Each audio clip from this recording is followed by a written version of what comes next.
recording, and I'll move it around maybe. Okay. And we have our questions here, and we'll Okay. probably go back and forth and then Okay. ask other things just to get an idea. For sure. So, Good. shall I start?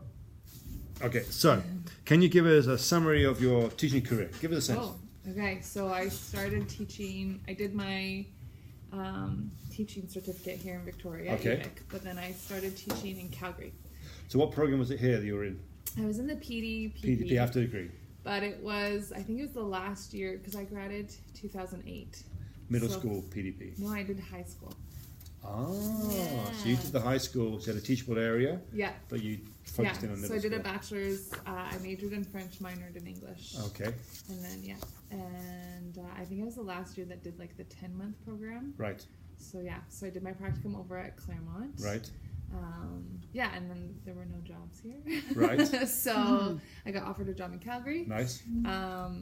It was an amazing job. So I was teaching dance. So I was a dance specialist because when I did my practicum at Claremont, I also I did a dance class with them Okay, because I've danced my whole life. So so I started out as a dance specialist. For the very first year, I was only 0.6, but because they wanted me, like they knew that they would have to convince me to move a province. yeah, So they gave it to me as a 1.0. And then I was just the designated in-house TOC for the rest of the school, which was really good because it Right. was a good way to meet like other what staff. age group and was that? Is that high school? Or That was middle school. middle school. Yeah, Ah. so I always said I would never teach middle school. I either wanted to do like young elementary or high school. I didn't want that like middle range. But then I ended up in a middle school and loved it. So now I am very happy to be back in middle school. But so for the first 9 years of my career, I was in Calgary at the exact same school. I taught dance. So I ran the dance program. Yeah, I taught French 7. I taught Humanities 8. I taught Leadership 8. I taught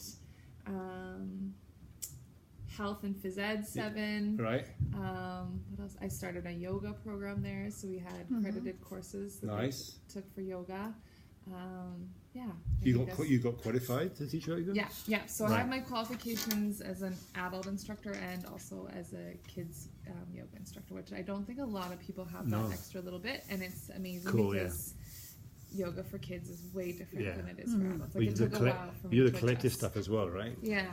You do the stuff where you make mandala, where the kids link together and rise up. You done Yeah, that? I haven't done that, but Oh. that sounds cool. It's just, Yeah. it's way more interactive, Yeah. right? Like, and it's getting Yeah. them more in tune with their bodies. Whereas Nice. I think when we're adults, Yeah. we are, I mean, a lot of us aren't in tune with our bodies, even as adults, but a little bit more, right? And we kind of have that, if I said to an adult in a yoga class, like, do the splits, and they're like, well, no, I can't do the splits. I'm not Yeah. going to push my body into Yeah. that, right? Whereas kids, they might just listen, Yeah. right? Because the teacher told me to do that, so I'm going to do that, and they don't listen to their body. So it's like getting Yes. them to be a lot more like Nice. listening to their body and understanding how their bodies work and the mind-body connection. Like lots of Yeah. mindfulness was a huge focus. So Cool. yeah, so I do mindfulness with my kids pretty much every day.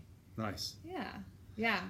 So in all that, this is really cool. In the middle school, just give us a sense of the type of assessment process that you were doing in that school. What was going on So there? it changed because when I first started in Calgary, we did letter grades Okay. to begin with.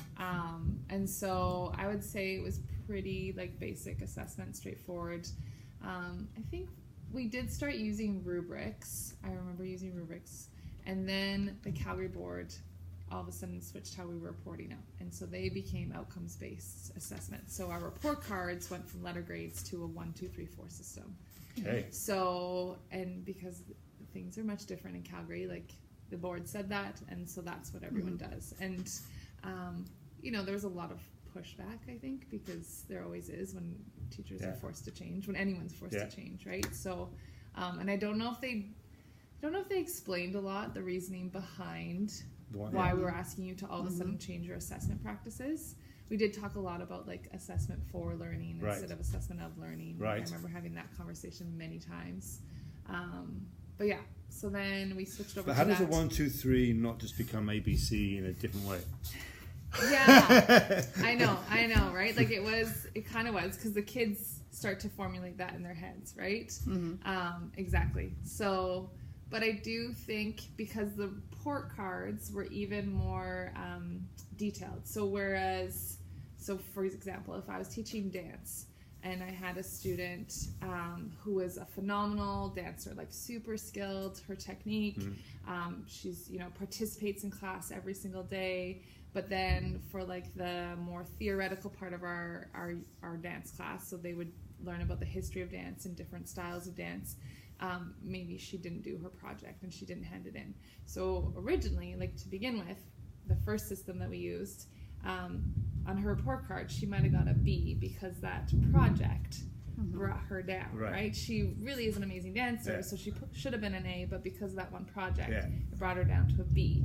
So then, often I would put stuff in my comments to explain that, but if I hadn't, and the student's just looking at that letter grade, like I'm a B, when really like she's an A dancer, right? And so then when we switched to the sound upstairs is getting really on. Oh yeah.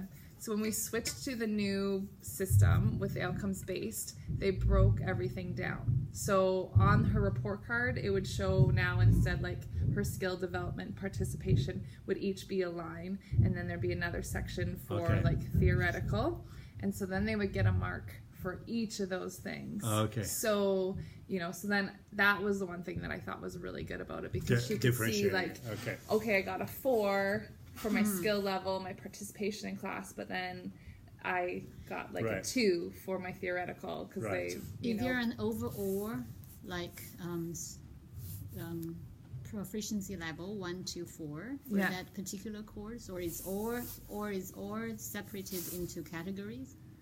You get a summary for dance based on 3 categories, getting a 1, a 4, and would they 2. get a final mark? Yeah. No, it would just show up as all those separate So it's a diagnostic profile. They're trying to a profile based on a rubric, right? Yeah, which I thought was really good, because then they can see, right? And then parents can see too, right? Like even they're still getting that number, they can see, because if I was a parent and I'm like have my daughter in dance and I know she's an amazing dancer, and then she's getting like a B or a C plus, I'd be like, why is that happening, right? Whereas they could see, like history of dance, she got a 2 kind of thing, and they would know like, it's more about her struggling with assignments or that kind of thing. Cool. Yeah. And how did you go to Mount Doug? And you said that you were doing some so then I made the move. Assessment? Yeah, I made the move back from Calgary, and the only full-time position was in high school. So I was like, okay, and it was French and English, and I was like, okay, I can do this. And then all of a sudden, I'm assessing things, and I'm back to percentages and letter grades, and it kind of boggled my mind, because I remember like marking things and being like, well, how do I decide if this, especially for English, collapsing into one number, right? Yeah, well, and even like percentages, like how do I decide whether this is a 73 or a 74, or a 72 and a 73, where in BC that's like a difference of a letter grade in 1%, right? So it was just like like it just felt so uncomfortable and so wrong. Like I was like, this is not right. And then I met this group of teachers who had started, because they have collaboration groups over at Mount Doug, and so they'd started a collaboration group for assessment. Right. They'd they'd read the book from, I don't know which book, I think it's On Your Mark or something like that, from Tom Schwimmer. Okay. If you've heard of him from like The Interior. So I'd read his book, and so then they invited me, because I joined their collaboration group, and so they'd started creating these competency charts. Okay.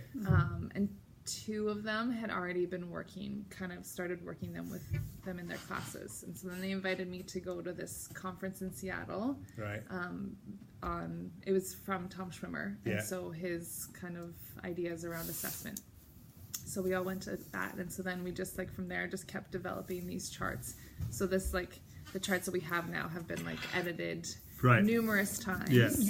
Yeah. And it's sort of each one is the idea of developing proficient and with descriptors, right? Yeah. And it's linking to big ideas and competencies, right? I'm gonna find some. Describe first people's worldviews in first people's texts. So every single here, I'll open it up, and it'll be easier to see than that. I just want to make an artifact so we had something to refer to. Right? It is. I know.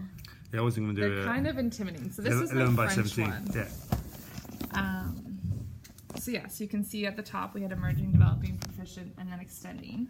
And we put a thick line in between the two to let them know that like the expectation is to get to proficient. Right. But for then those kids that are moving beyond that need more of a challenge, they might try and get into the extending.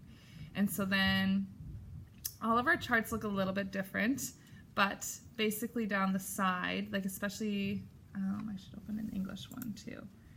So English, I think this is the one I sent you or something like it. Yeah. And there's always descriptors for the kids to assess themselves as well, right? They can identify where they are at. Yes. So, each row essentially comes directly from like the BC curriculum. Yeah. So all of these are things that they're expected to be able to do by the end of the term. And we tried our best to kind of change the language to make it more student-friendly language, which is hard to do sometimes. So essentially, when we do an assignment, so if I was doing an assignment in French class, I would pull up the chart and I would tell the students, okay, we're going to be working on rows 11 and 13 today for this assignment. And then each of the students gets their own personal chart. So we use Google Classroom. So we give each of them their own personal chart. And so then once I assess something, I would go in and look to see where they're at, and then we shade it in. So we would, whatever color, but I often used gray. So it gets shaded in so that when they look at their chart, they see exactly where they're at. And then at other times, it's very interactive too. We get them to self-assess. So I would say, okay, you need to self-assess based on the assignment we just did. I want you to self-assess on your ability to narrate a story, right? So then they would look at it and they go, okay, I think I'm in developing. And so they can click on it, and with these they can comment, right? So they'd be like, I believe I'm here. And then they'd tell us exactly why, giving us evidence. I know on the Google, and they do it on the sheets. So this becomes interactive. Nice. And so and then like I have some kids like charts where it's like me and him back and forth, like just having a conversation. Like they'll say, well, da da da da, and then I'll respond, da da da. Like it's So he thinks he's there, but you think he's there, right? Yeah, or you're almost there. I think what you need to look at is this, and then I like this interactive around a set of criteria linked to the curriculum, right? So it's getting the kids actually assessment for learning. They're actually seeing the scaffolding around what they're doing. And it's diagnostic. Our goal was just to get them away from that. Like, I want to get a 97%. Like, they were so driven by that. Instead, we want them to like actually like, what are you learning? What are you able to do? What do you need to work on? Right. So. And it's good to see this at a high school. So this could be good on the Friday when you come. Okay. Because we've got elementary, grade 4, 5. We've got middle school, yourselves, and the other middle school, and then we got Michelle Cunningham, who's doing high school, but she was at another school and she's now moved, but she's doing something like this there. So I think that would be good for her to see, because she's now just starting. She's at Stays, I think, and doing portfolios with English grade 11 or 10 or 11. So this would be right in her ballpark. And she was linked to my blueprint, so she was thinking more, and that was more around a career path. And I use my blueprint for career stuff as well. I like this because it breaks down the curriculum it's in a way where the students see it.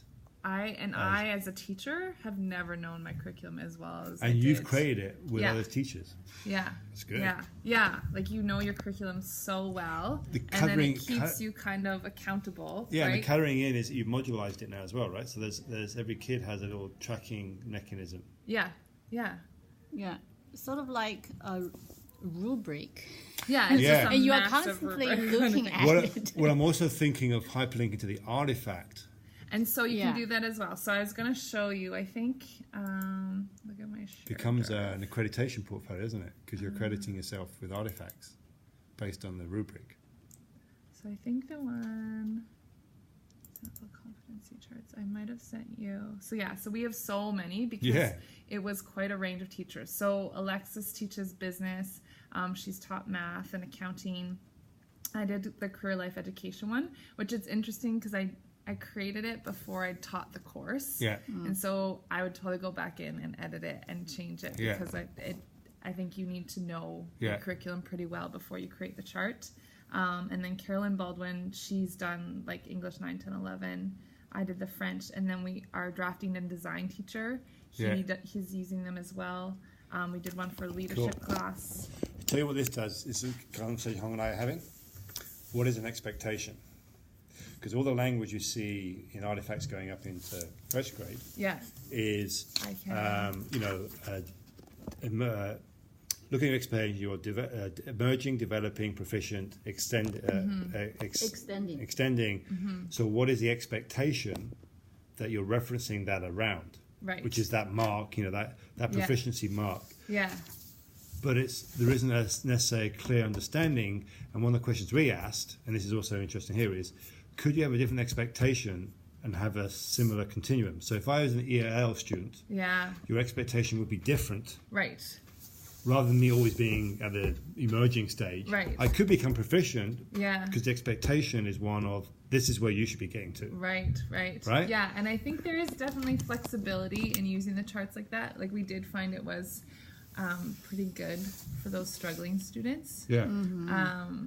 Yeah, but it is something, like that is something to think about too, right? Like, well, it's just funny, it's personalizing like the new curriculum's asking for, but how do you really personalize it diagnostically? Yeah. So they're always goal setting to the next step, right? Exactly, right? And I think, so what we would explain to kids too is because, I mean, at the end of the day, we still have to give them a letter grade, right? So we would have, I called them exit interviews.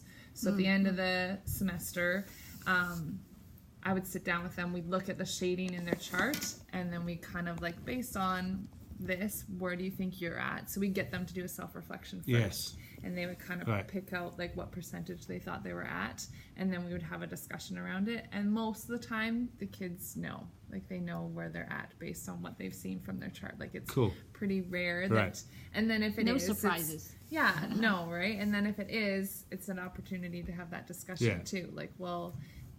For some of them, did you actually think that's what you got, or is that just what you wanted?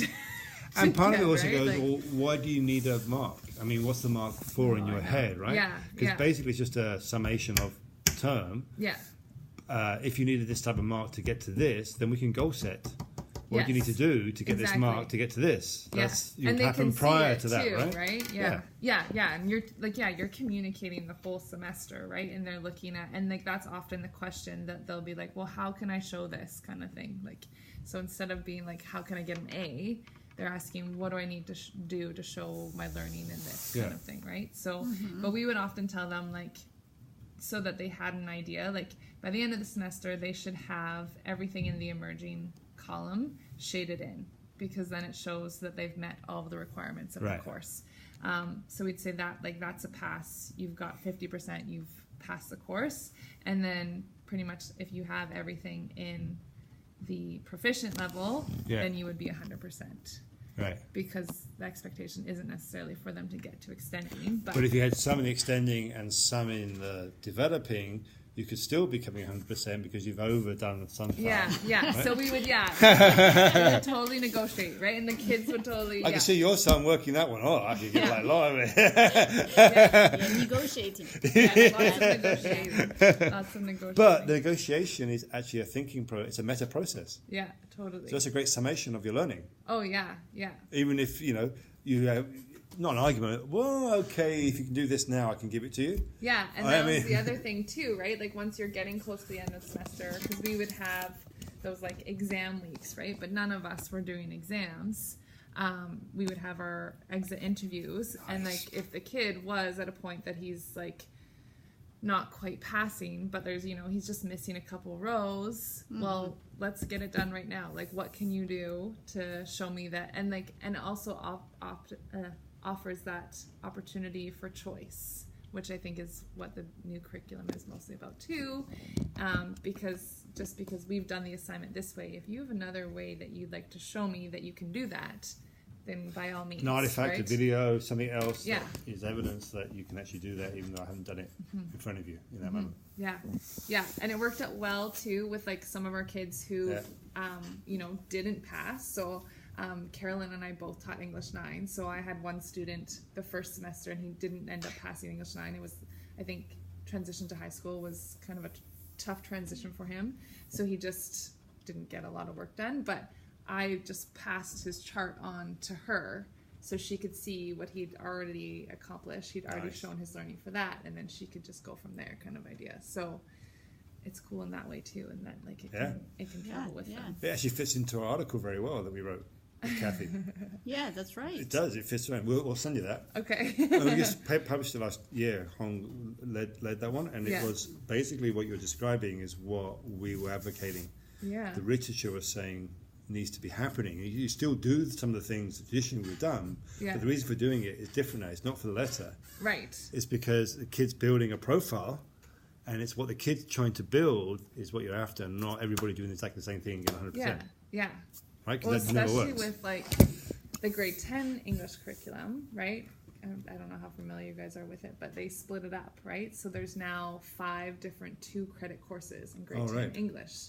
So the kids all have to choose 2 of the 2-credit courses to get their full 4 credits. Oh, okay. But it's like a scheduling nightmare, right? Because now you've got all these kids and they have 5 choices. And then, like, how do you do it? Do you, like, but they have to take 2, and so they all have to be in one class anyway. So it's a lot of discussion, but we kept all of our grade 10s in the same class. So in the beginning of the semester, they would have to decide, okay, I'm doing spoken word, or is it spoken word? I forget what and like composition or whatever, right? Yeah. And so you have kids essentially working on different curriculums. Yeah, but you've modularized it. But they're all working on the exact same outcomes, basically. And your digital portfolio really is your Google Classroom and your Google Drive, and it's in folders, and so everything is basically a portfolio. It exists behind this. Oh, yeah. That kids can draw on whenever they want to show you in the next interview. Yeah, so that's what I was going to show you too. So I think... The artifact section. What's this one? So Carolyn's looks a little bit different than mine. The hyperlinked. Yeah, and so she had the students put like portfolios in. Yeah. I don't know what she has in there right now, but take a look. It's GSites. They created a Google site, portfolios, Yeah. So each kid has created their own? Yeah. So it's totally all connected. And then I know... She gave them the framework and they fit it in. Got it. Yeah. Nice. Yeah. Hyperlink. Yeah. Use hyperlinks. Hyperlink and then Google Sites with templates the teachers created, the kids are putting stuff into, the type of artifacts they want to show. And I know Graham, our drafting guy, I think he would get the kids when they did, like, say, their comment. Yeah. They would put links in their comments. So links to their show their in work. the Google Drive. Because there's a lot of visual work happening in his classroom, right? So no, this would be great for Friday. No, just to see that portfolio is happening in high schools in a way that is less about sharing with parents and more about unpacking the curriculum so kids could actually identify their own pathways through it. Yeah, totally. Which is what a high school kid should be doing. Yeah. This is good. It's great to see that. Yeah, right? No, it is, like, it's impressive work. I was very happy to find them to join this group because I was like, so then, moving over to this was way more, I think it's a step ahead of what we were doing in Calgary because it's way more.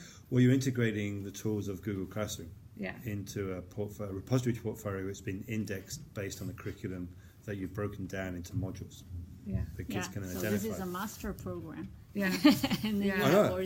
But now this is our next question. This really links really nicely up here. So keep it open. But why have you got interested in using digital technologies to assess students' learnings and communicate that learning? Why do you think technology has become so interesting to you? Oh, to me personally. As a teacher now, and you're thinking, right? Yeah. Well, I think it definitely is. I mean, most of what we're doing now is based around technology, so I think it's important for them to be learning those skills and learning how to use things in positive, like technology in positive ways. I think I just love the authenticity of it, if that makes sense. For me, it just, like I said, it felt so wrong to be just choosing this percentage and you know, but this is like actually they're seeing, they're learning, there's the evidence of it. It's not just like this is a 12 out of 20. It's, you know, actually looking at what they're working on and what they're able to do, and then what are the next steps? Where do I go from here? So I just felt like it was... What they're working on, what they're able to do, and what the next steps are. That's a good model. yeah. No, that's exactly what Megan was doing. That's a reflective question. Yeah. Same questions. Yeah, exactly. Same thing, right? Yeah. And it's an asset-based assessment with a goal, with some type of journey outlined in front of you. But what have you got to take with you on this journey, and what are you adding as you develop your pathway to that ultimate destination? Yes. Yeah. And I mean, doing it all through technology is such an easy way of keeping it all together in one place, right? Like it's just all there, connected. And the way you're mashing it together here in a way that, you know, this is a Excel sheet, but now it's become an assessment guideline. Yeah, I know. I didn't like cool. Excel sheets before this. Excel I was like, why? Yeah, I know, right? Well, I'm even looking at that and going, oh, Google Forms, you could do that. Right? Yeah. And we used lots of Google Forms too for activities we would do in class. But interesting, yeah. Yeah. By using this technology, have you observed change in student learning? I think they are less focused on that percentage in the letter grade. Like that's, I think, the one thing we all noticed is that there was that move from like, you know, well, what percentage am I at? What letter grade did I get? How, you know, and a more actually asking questions about the assignments. Well, how do I show my learning in this way? Like, you know, and they knew how to communicate better. I think their learning, like they could actually talk about what they were able to do and what they needed to work on, kind of idea. Yeah, more about learning itself. Yeah, exactly. Which was what our goal was. And it was amazing too. Like I think it takes everyone some time to transition. So I know some of the kids had a hard time because they're so used to that letter grade, right? And there's that like time period where they're like, they just get frustrated because they just want that letter grade. But for the most part, like it was such a positive reaction to them, and like a lot of kids, especially over at Mount Doug, like they'd be like, "Oh, I wish like other teachers were using these charts," like, and so it can create some division, right? But like, yeah, they liked them. I would say for the most part, like most of the kids really Interestingly, liked them. last week I was reading this piece of literature and saying that, we are using authentic assessment, which is also known as alternative assessment. I was like, what? Authentic assessment becomes alternative because alternative what the traditional traditional assessment is not authentic. That's scary. But it's definitely the implication, right? Right. Yeah. And it is that. Yeah, well, Hans just said it. It's rigor, you know. Yes, exactly. Just harsh reality. You know, get the failing mark, or not get the mark you expect. Disappointment, dealing with that. That's sort of the discourse that comes out of that letter grade, which is all about maintaining in my room, an advantage that I can pay for by tutoring my kid, right? Yeah. Right, but in this system, it stops being that because the kid starts to co-create an understanding of what it is they're learning. Yeah. Because you're giving them a scaffolding. And it becomes authentic because, like Hong said, they choose things, or they can, I think this shows I can do that. Yes. That's the part that really gets exciting because, as you said, they can bring things from outside of the classroom. Yeah. Isn't that amazing if they actually understand their own learning enough to recognize they're doing it elsewhere? Yeah. That's authentic. That's what authentic basically means, right? It just tells how the situation is now. It's like those authentic assessments are still labeled as alternative because the traditional or the mindset is still there. Yeah. So it's but a tipping point when it's going to shift. Because part of why we're doing this research is trying to report that out and back to say, no, this isn't difficult. This isn't abnormal. This is actually happening all around you. Yeah. But you may not get out enough to find out that other people are doing. Like we've just shown you, what you've just shown us here is way more sophisticated than I guessed. Looking at this, I know. So I was really impressed with the criteria and rubrics. But overdoing rubrics can be problematic. But if kids have access to rubrics in a meaningful way, like you just described, and you're breaking it down, it's just a recording. It's just. I did something like this in the 80s in Britain, but it was no technology. We were circulating competencies all the time. Right. But the quick story there is the new curriculum, the Thatcher government came in and they said, oh, we've got to go back to percentages. So every subject area had a percentage. Yeah. I went to the principal and said, well, in one project, I can give you 400% because there'll be a bit of science, a bit of math, a bit of PE. So the same time covers everything. Yeah. Oh, well, they don't think that way. No, but that's how we teach. Yeah, exactly. But in that time, it was totally alien. Yeah. And now it's coming back again. Yeah. Because you can't separate those things out. Yeah. Yeah. Because then they're not authentic. Math doesn't work on its own. It works when you combine it with other things and math becomes a useful tool. Mm-hmm. Then it's helpful. Yeah. But learning math on its own is a freaking nightmare. Yeah. Right? Yeah. Because it has no transferability. No value, right? Yeah. Yeah, exactly. It doesn't value its own value. I mean, yeah, no relevancy. Yeah. Yeah, I think the other thing that kids loved about this is that we always told them too, like once you've achieved something, like say you get to proficient in this row, there's no, you can't ever go back, right? Which was also the big difference with percentages. So you could be at a 90%. Yeah, this time you bomb a test and all of a sudden you're 70%, right? And I think that was a big takeaway for a lot of us with Tom Schwimmer, because he would explain, you know, like kids are learning, and we all know that kids learn at different rates, and something that they do at the beginning of the term, like we're obviously not expecting them to have the same understanding at the beginning of the term that they're going to have at the end, but say we're teaching this concept in math, they get 50% on the test the first time, and then they do another test at the end after they're more comfortable with it, and they get 100%. So we now know that they've shown their understanding at 100%. They don't need to get 75. Yeah. Why would 75 be average? Has nothing to do with assessment. Yeah. And so that's what he would always come back to, and we're like, yeah, that makes so much sense. Yeah, because numbers don't make, earlier numbers are meant to be diagnostic, but we use them as a currency to control kids, to say you keep attending, otherwise you won't, right? Yeah. Same problem at university. Yeah. Because even some of my colleagues are saying that, and say, well, you can't dock marks for not attending class if they go and score high marks on the test. Yeah. Because you're assessing what they've learned. Exactly. Yeah, we're not assessing their work habits. But you've got to be more sophisticated in what you're using as an assessment tool, because you're not assessing actually anything. Yeah, exactly. Yeah. Just ability to take tests. Well, yeah, kids are very good at doing that. Yes. Who aren't very good at applying their concepts. Exactly.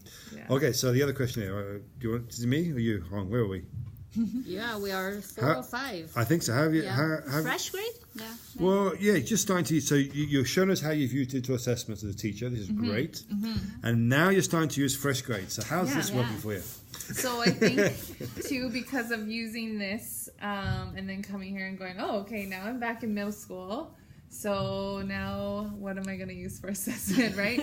And I wasn't going to, because like I said, recreate this for everything in the middle school curriculum. and I mean, I feel like potentially one day I might do this, but I knew after that career life education one that I created, and like I said, I created it based purely on the curriculum. So I looked at the curriculum and then created it based, but I hadn't taught the course yet. So then once I started using the chart, I wasn't super happy with it. Like, and I knew like, okay, if I were to teach this course, I guess like this would be like I'd change this, I'd change that. Right. And so I was like, okay, well, I'm going into grade 6. I haven't taught grade 6, like I've taught grade 6 dance, but I haven't taught grade 6 like this. So this is all new for me. So I'm not going to try and make a chart yet. I could see myself like potentially making one next year, although it'd be pretty interesting when you teach them every subject, right? So I don't know if I would do a chart for every different subject or how I would do it. I have to spend some time thinking about that. But yeah, so I was looking for a way that again felt like authentic way of assessment. And so talking to Megan, when she talked about how she uses fresh grade, it seemed super in line with what I was doing. What would be interesting would be to take the core competencies as your across subject areas, and then use that in a chart form. So big ideas for your grade 6, really good idea. And then use the core competencies, and make one chart. Yeah, because then the columns rows just become elements of artifacts that you're working on as vehicles for them to learn the core competencies. Which would be a nice way of assessing those core competencies, because I feel like those are a little bit tricky sometimes to assess. So. But they're designed to go across subject areas. Yeah, right? Exactly. So then that would be more middle schoolish as well. Yeah, and the kids and they like the ability to self-assess for those too, right? Like well, when I worked on this project in social studies, I definitely showed this core competency. Yeah. And then can you do it in multiple places? Because does that transfer, right? And that could be going from emerging in one area, then developing and doing it in several areas. Proficient, I've applied this in multiple places, and here's artifacts that show I've done it here, here, and here. Yeah. Yeah.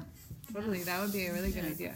Because this and this and the I can statement in the fresh grade are practically the same. Yes, exactly. But that one gives the visual impression of being like each, can I say, capsules of stuff which includes artifacts, which is center because you are uploading something for this competency. Yes. And then you are doing some self-reflective thinking, and then communicating between the parents and teachers and students. Yeah, right. Yeah, and we would share, just another side note, we would share our charts with parents too. Again, I know it can be a little bit intimidating. So, but look at the work I've been doing with your kid. Yeah.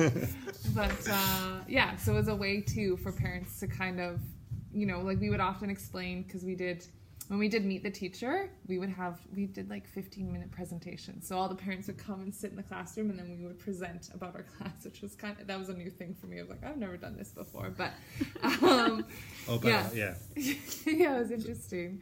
So then we would often explain kind of how we use these. So that the explanation with explanation is not that intimidating. Exactly. Yeah. I think any parent where you just said, and the kid is doing it incrementally, they identify where they're progressing, they're extending, and where they need to work on, and they do it in negotiation, and it's like, and they can never go backwards, and they're always gaining. Exactly. Yeah. Parents are like, no, I want my kid to go and do an exam where they could fail. I mean, who's going to ask for that, right? There's still some, but... But they can do a test if they want to put it in as an artifact. And that's what we said. But I don't want Johnny doing that, because Johnny's going to freak out and storm out my classroom. Yeah, exactly. No, and we would always say that because I know, like, a lot of teachers at Mount Doug still will do final exams. And so our classes would always ask us, do we have a final exam? And I would say, well, it's completely up to you. I will prepare a final exam for you if you're looking, but I was like, make sure it's something that you need to cover. Like if you get to the end of the semester and your chart, you're missing some of the rows and it's something that would be covered in a final exam, then you can do the final exam and cover those rows, or you can make your own project, like whatever it is, right? So alternative ways of representing your learning. Yeah. Just like it says in the new curriculum. Yeah. Yeah. Exactly. Nice. Yeah, and because you've been using this in the previous year or two for its assessment, then how do you, how did the new curriculum encourage you to think differently about assessment? Is that the next question? I feel like we kind of talked about that, but for me, because I never really taught the old curriculum, the old BC curriculum, because I was in Calgary up until the new curriculum. So it's not new. It's not new. Well, I mean, it is new for me, but it's like this, So, but I think it's like we said, right? Like that opportunity for choice, because that seems to be like what the new curriculum is really focused on, right? It's totally in line. Aligns well. Well, and like I said too, I've never known my curriculum as well as I have now, because if you look at like what we have written, it's exactly like from the curriculum. And you've driven it through assessment as your purpose. So what happens now is assessment, your goal to do assessment in this way, has caused you to unpack the curriculum in a way that's not linear, because already you're allowing kids choice, right? Because you've displayed the curriculum to them, and then digitally they can now have evidence to represent things that may not be in sync with their colleague next to them who's showing something else. That's a huge... I mean, one of my questions is, how does your practices change? Well, you're already describing to us that... So when you teach now, do you teach a book? Or what is it that you do now differently because of the way in which you're now assessing?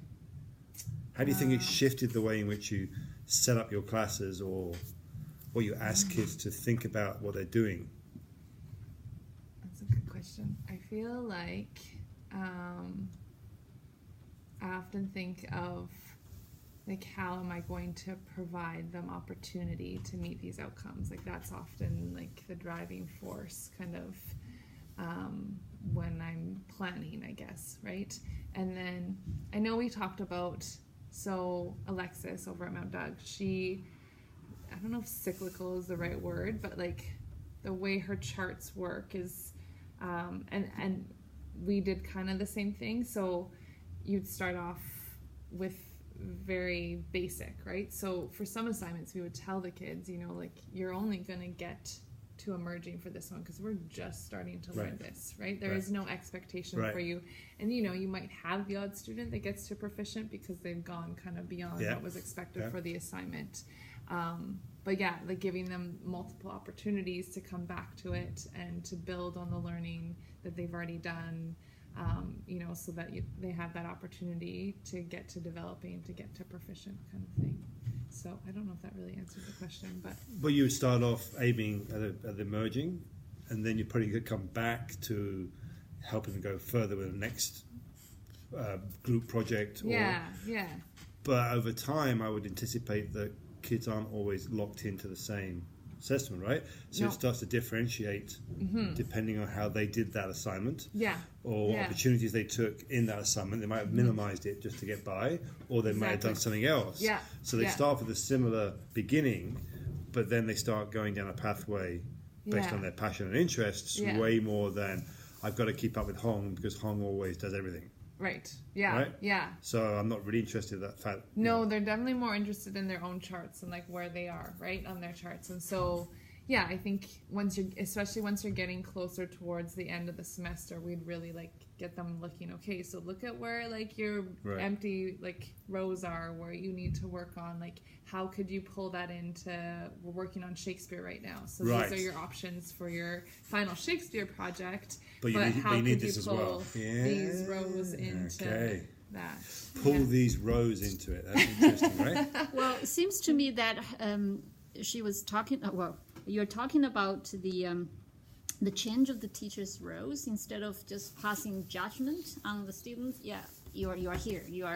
Just, we're coaching and actually supporting. You're and providing them with more opportunities on what to work on, and that's facilitating the possibilities. So I think that's a huge change. Instead of say, okay, you're 70 and you're 80. One thing that I'd be interested in now, keep that up, but can you just show us how you're using FreshGrade and how that, because there's definitely, I can see in your head right now, you've got this, and you're doing FreshGrade. And so it's, So what does your FreshGrade look like right now compared to...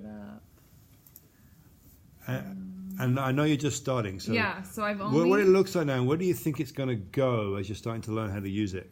Because this is probably a question that I need to think about. Well, but also other people are going to ask you, because this one of the one is going to be your past, informing your future, but it's not something you're going to be reproducing these charts like Alexa is. But you're going to be doing something like this in relation to FreshGrade. Right? Yeah, and I think, I definitely need to get more comfortable like with the grade 6 curriculum, and then, with using FreshGrade before I really... So far, we've just done... Oh, this is probably not the best example because she doesn't have her comments done. So I've done essentially what Megan's doing. So it's the same, the learner profile, and they've put their comments in there. So still using the same language, which I like, using the emerging and developing. I think today, when we put up a math assignment today. I don't know, does the student have it? No. I think, and I do, I mean, there's definitely possession of what... She's already goal setting, that student. I was just reading her comments. Oh, yeah. Right? Yeah. Let's see. Eve will be a good one.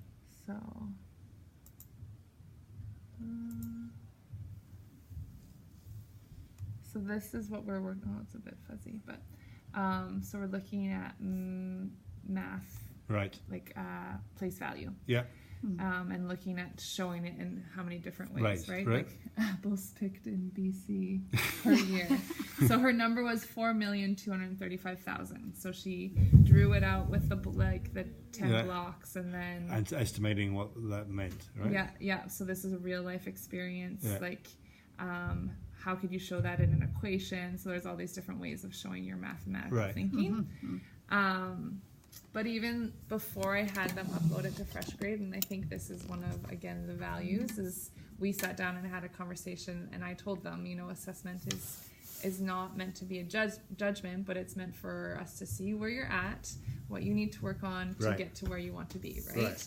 And so now we sit down, and we talk about, well, what would proficient look like? What would developing look like? And I think that in itself is so valuable for them. And the first question I say to them, well, why do you think I got you to do this assignment? Right. What was the point of this? Why did I give this, not just so you sit down at your desks and be quiet, which you don't do, but, what was the purpose? And, getting them to think about that, I think is really valuable. And then that next step of okay, so what does proficient look like? What does it look like when you have a solid understanding of this? What does it look like when maybe you need more support? Right. That kind of thing. So even that thinking. I feel like I've trailed off and totally forgot what the question was. No. There's 3 things I want to share with you. There's a better app that helps them take pictures better. Oh, good.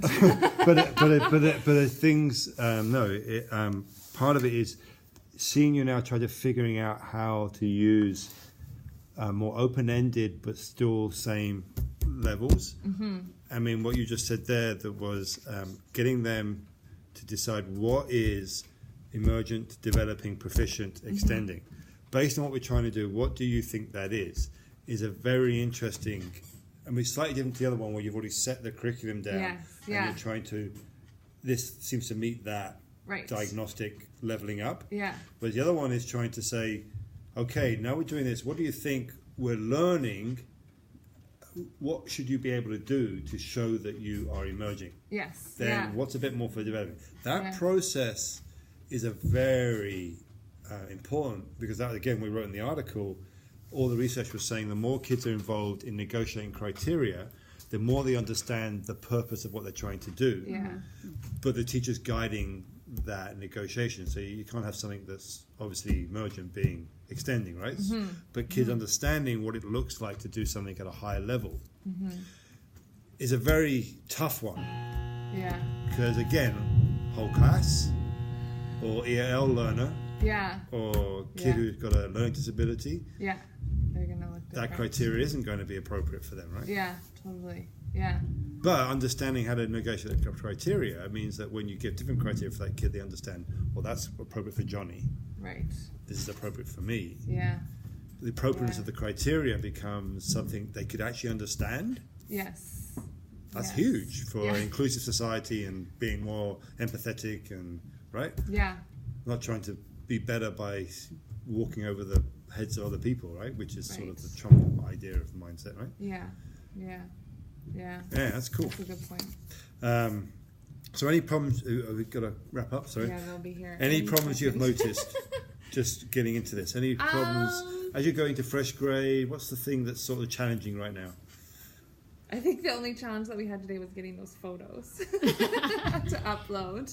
And I think, nothing that's really standing out to me. I don't think.